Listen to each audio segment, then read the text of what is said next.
السلام علیکم ورحمۃ اللہ وبرکاتہ۔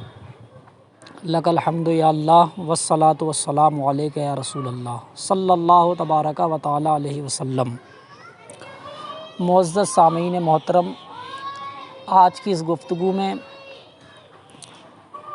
ایک بہت ہی اہم مسئلے پر گفتگو کریں گے جس کا تعلق پاکی اور ناپاکی سے ہے، جس کے نامعلوم ہونے کی وجہ سے بہت سارے لوگ اپنے آپ کو تکلیف میں مبتلا کرتے ہیں،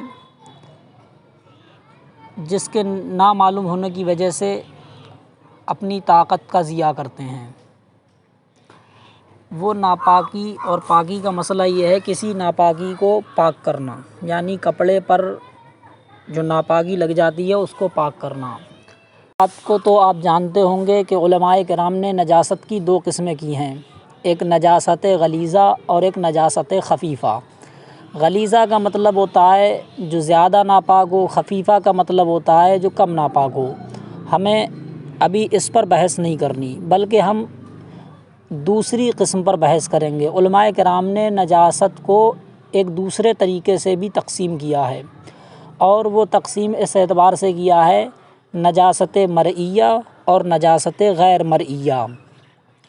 آسان لفظوں میں اس کا مطلب یہ ہے، نجاست مرئیہ وہ نجاست جو نظر آتی ہو، اور نجاست غیر مرئیہ وہ نجاست جو نظر نہ آتی ہو۔ مثال کے طور پر پیشاب اگر کسی کے کپڑوں پر لگ گیا تو جیسے ہی اس پر ہوا لگتی ہے تو وہ نظر نہیں آتا، حالانکہ اس پر پیشاب لگا ہے اور وہ ناپاک ہے۔ اسی طریقے سے اگر کسی کے کپڑے پر گوبر یا پاخانہ لگا تو وہ نظر آتا ہے، تو اس کو نجاست مرئیہ کہتے ہیں۔ اگر نجاست دکھ رہی ہے سوکھنے کے بعد بھی تو نجاست مرئیہ، اور اگر نہیں دکھ رہی ہے تو غیر مرئیہ۔ اب دونوں کو پاک کرنے کا طریقہ جدا جدا ہے، لیکن بعض لوگوں کو معلوم نہیں ہوتا تو وہ اپنی طاقت کا ضیاع کرتے ہیں اور نہایت طاقت سے اس کو نچوڑتے ہیں۔ مسئلہ معلوم ہوگا کہ اگر کوئی چیز ناپاک ہو تو اس کو 3 مرتبہ نچوڑنا چاہیے، اور اتنی طاقت سے نچوڑنا چاہیے ایک مرتبہ کہ اگر دوبارہ اس کو نچوڑا جائے تو ایک بوند پانی بھی نہ ٹپکے۔ اور جب اتنی طاقت لگائی جاتی ہے تو ہاتھوں کی کھال بھی چھٹ جاتی ہے اور نہایت پورے جسم کی قوت لگانا پڑتی ہے، تب جا کے 3 مرتبہ پاک ہوتا ہے اور انسان کمزوری محسوس کرنے لگتا ہے۔ تو یہ حکم کب ہے اور کون سی نجاست میں ہے؟ تو دیکھیے، جو نجاست غیر مرئیہ ہے اس میں حکم یہ ہے کہ 3 مرتبہ نچوڑے، اور ہر مرتبہ اس طرح سے نچوڑے کہ ایک بوند پانی نہ ٹپکے دوبارہ اگر اسے نچوڑا جائے۔ پھر مزید اس میں یہ اس کے لیے ہے جو صاحب وسوسہ ہو اور کم پانی سے اپنے کپڑے کو پاک کرتا ہو۔ پانی قلیل ہے، کم ہے، اور وہ شخص صاحب وسوسہ بھی ہے، یعنی اسے لگتا ہے کہ ہوا پاک نہیں ہوا، تب یہ حکم ہے کہ 3 مرتبہ نچوڑ لے اتنی طاقت سے۔ اب اسے کتنے ہی وسوسے آئیں، شریعت نے حکم لگا دیا کہ وہ پاک ہو گیا۔ لیکن جو صاحب وسوسہ نہ ہو اور تھوڑے پانی سے بھی نہ دھوئے تو وہ نجاست، وہ کپڑا غلبہ ظن سے پاک ہو جاتا ہے۔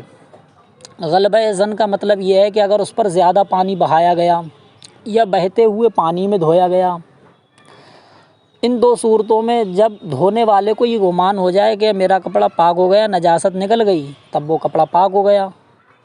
اب کوئی اس پر زیادہ پانی بہائے اور جب اسے گمان ہو جائے اور صاحب وسوسہ نہ ہو، یعنی جسے وسوسے آتے ہیں، تو اس کا کپڑا زیادہ پانی بہانے سے بنا نچوڑے ہی پاک ہو جاتا ہے۔ اگر بہتا ہوا پانی ہے تب تو اور اچھی بات ہے، تو بھی نچوڑنے کی ضرورت نہیں ہے۔ اب دوسرا مسئلہ اہم یہ ہے کہ کچھ لوگ منی جو لگ جاتی ہے وہ نجاست مرئیہ ہے۔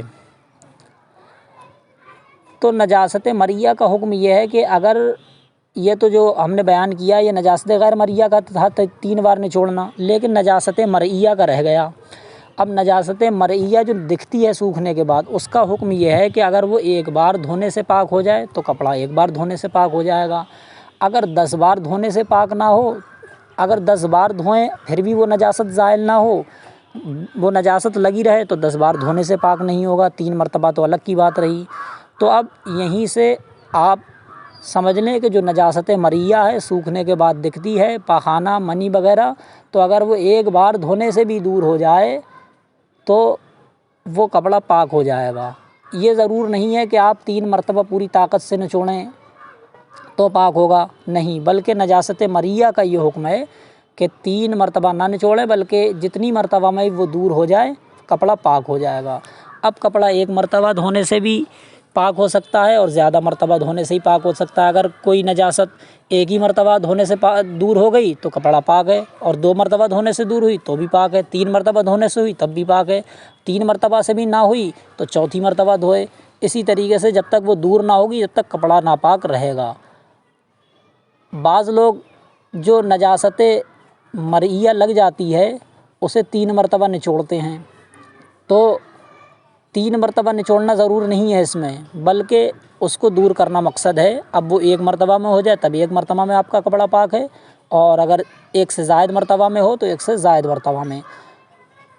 امید ہے کہ یہ بیان کردہ مسئلہ آپ حضرات کی سمجھ میں آیا ہوگا اور آپ لوگ اس سے استفادہ کریں گے۔ اور یہ میں نے جو مستفاد کیا ہے یہ جس کتاب سے لیا ہے اس کتاب کا نام جو ہے فتاوی امجدیہ ہے، یعنی جنہوں نے بہار شریعت کو تصنیف فرمایا انہی کے فتاوی کی ایک کتاب فتاوی امجدیہ ہے۔ اسی کتاب پہلی جلد سے اس مسئلے کو میں نے لیا ہے۔